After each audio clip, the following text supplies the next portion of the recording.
चलिए बच्चों, फिर आज हम यमजी शिक्षा संस्थान जमनीपुर अम्बेडकर नगर की तरफ से क्लास 10th के लिए सब्जेक्ट सामाजिक विज्ञान का कल हम बात कर रहे थे। औद्योगिक क्रांति की अध्याय समाप्त हो चुकी थी और औद्योगिक क्रांति में उसका प्रभाव आविष्कार के बारे में हम बात कर रहे थे। आज अगला अध्याय है इंग्लैंड की क्रांति। यहाँ पर है इसके बाद का अध्याय आपको क्रांतियों का सामान्य परिचय है, जिसमें पहला क्रांति है इंग्लैंड की क्रांति। इंग्लैंड की क्रांति के कई नाम, इंग्लैंड की क्रांति को कई नामों से जाना जाता है। गौरवपूर्ण क्रांति भी कहा जाता है, शानदार क्रांति भी कहा जाता है, रक्तहीन क्रांति भी कहा जाता है, महान क्रांति भी कहा जाता है। इंग्लैंड की क्रांति को क्यों कहा जाता है? क्योंकि इंग्लैंड की क्रांति में बिना रक्त बहे, बिना खून बहे राजा की निरंकुशता को, राजा की सत्ता को समाप्त किया गया था और संसद की सत्ता आई थी।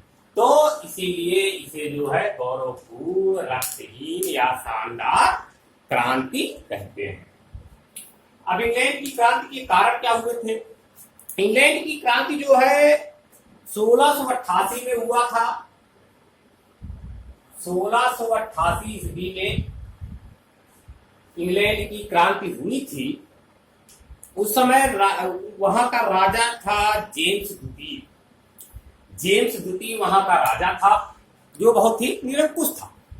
पहला कारण यह था कि जेम्स द्वितीय वहां का निरंकुश राजा था, अपने पिता के समान वो भी जो निरंकुश था। उसने भी अपने राज्य के लिए, अपने समाज के लिए, अपने राज्य साम्राज्य के लिए कुछ भी नहीं किया, निरंकुश रहा, निर्दयी रहा, जिस कारण जो है इंग्लैंड की क्रांति का उदय हुआ। उसकी राजसत्ता को समाप्त करने के लिए जनता तत्पर हो गई। जेम्स द्वितीय की राजसत्ता को समाप्त करने के लिए जनता तत्पर हो गई, इसलिए इंग्लैंड की क्रांति का आगमन हुआ। अगला है कैथोलिकों के प्रति उदारता। कैथोलिक कौन थे? कैथोलिक धर्म था जिसे प्रोटेस्टेंट धर्म बनाया था, मार्टिन लूथर ने लाया था, और उसके विरुद्ध जो धर्म मानने वाले थे वो थे कैथोलिक धर्म।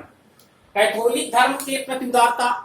जेम्स द्वितीय जो राजा था वो कैथोलिक धर्म का अनुयायी था, कैथोलिक धर्म को मानता था, इसलिए वह अपने कैथोलिक धर्म के लोगों के प्रति उदार रहता था। और जो लोग प्रोटेस्टेंट धर्म मानते थे या और धर्मों को मानते थे, उनके प्रति वह उदारता नहीं रखता था, उनसे निर्दयता से व्यवहार करता था और उन्हें सरकारी पदों में भर्ती के लिए भी नहीं रखता था। वह जो है सरकारी पदों पर रोक लगा दिया अन्य धर्मों को मानने वालों पर।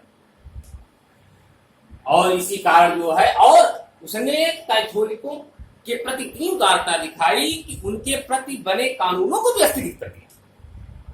और तो और उसने कैथोलिकों के प्रति इतनी उदारता दिखाई कि उसने कैथोलिकों के लिए संसद को ही भंग कर दिया। तो जिससे जो है जनता में आक्रोश पैदा हुआ और इसकी सत्ता को समाप्त करने के लिए, जेम्स द्वितीय की सत्ता को समाप्त करने के लिए इंग्लैंड की क्रांति का जन्म हुआ। अगला एक कारण बना कानूनों का स्थगन। जैसे मैंने बताया कि अपने धर्म के लोगों के प्रति उसकी उदारता थी, तो उसने कानूनों को भी चेंज किया। चर्च के कानून थे, कैथोलिक के धार्मिक लोगों के प्रति जो कानून थे उनको भी समाप्त कर दिया, रद्द कर दिया, जिससे लोगों में आक्रोश पैदा हो गया, जनता में आक्रोश पैदा हो गया और वो क्रांति के लिए तत्पर हो गए। अगला कारण था धार्मिक घोषणा।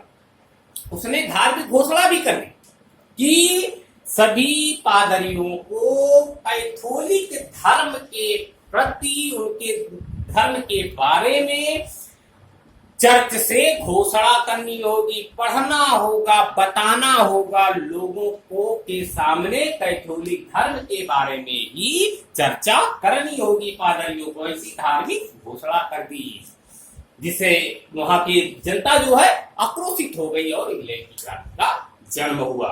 अगला कारण था पादरियों पर मुकदमा। पादरियों ने मिलकर एक शिकायत पत्र लिखा और वह राजा के पास पहुंचाए कि आप द्वारा बताए गए जो भी कानून हमें पारित करने होते हैं, आप उसके लिए मुझ पर दबाव नहीं डाल सकते। पादरियों पर दबाव डालकर नए नए नियम वह लगवाता था जनता पर। तो इसलिए सात पादरियों ने ऐसा शिकायत पत्र दिया, सूचना पत्र दी संसद को, परंतु जिससे उसने सभी पादरियों को, सातों पादरियों पर मुकदमा जारी करवा दिया, उन्हें बंदी बनवाकर उन पर मुकदमा जारी करवा दिया, जिससे लोगों में आक्रोश पैदा हो गया, जनता में आक्रोश पैदा हो गया और जेम्स द्वितीय की सत्ता को समाप्त करने के लिए इंग्लैंड की क्रांति या गौरवपूर्ण क्रांति या शानदार क्रांति या रक्तहीन क्रांति का जन्म 1688 ईस्वी में हुआ, जिसका कारण ये इतने कारणों के कारण हुआ। पहला कारण था जेम्स द्वितीय की निरंकुशता। वो उस समय का राजा जो जेम्स द्वितीय था वो बहुत ही निरंकुश राजा था, जिससे जो है जनता में आक्रोश पैदा हो गया। कैथोलिकों के प्रति उदारता, वो कैथोलिक धर्म को मानने वालों के प्रति अधिक उदारता दिखाता था, उन्हें नौकरियां प्रदान करता था, सरकारी नौकरियां देता था और धर्म के प्रति वह ये आस्था नहीं रखता था, जिससे जो है इंग्लैंड की क्रांति का जन्म हुआ।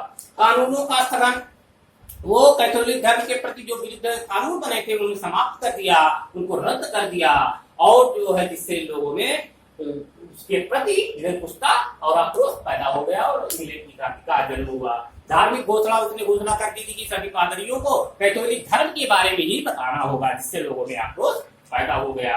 पादरियों पर मुकदमा, उसने पादरियों ने उसके विरुद्ध घोषणा पत्र दिया या शिकायत पत्र दिया, तो वो पादरियों पर मुकदमा कर दिया, उस पर जो है उसे बंदी बनाकर उन पर मुकदमा जाहिर कर दी, जिससे जनता में आक्रोश पैदा हो गया और इंग्लैंड की क्रांति का शुरुआत हुई। अब हम वीडियो काफी लंबा हो जाएगा। इंग्लैंड की क्रांति का प्रभाव या परिणाम क्या हुआ, इसके बारे में कल चर्चा करेंगे। और भी यूट्यूब पे हमारे वीडियोज है, उसे देखना है या जानकारी प्राप्त करना है या जुड़ना है हमारे चैनल से तो यश शिक्षण संस्थान इतना आप यूट्यूब पे सर्च करेंगे, आप हमारे चैनल से जुड़ सकते हैं और सब्सक्राइब कीजिए, लाइक कीजिए। धन्यवाद।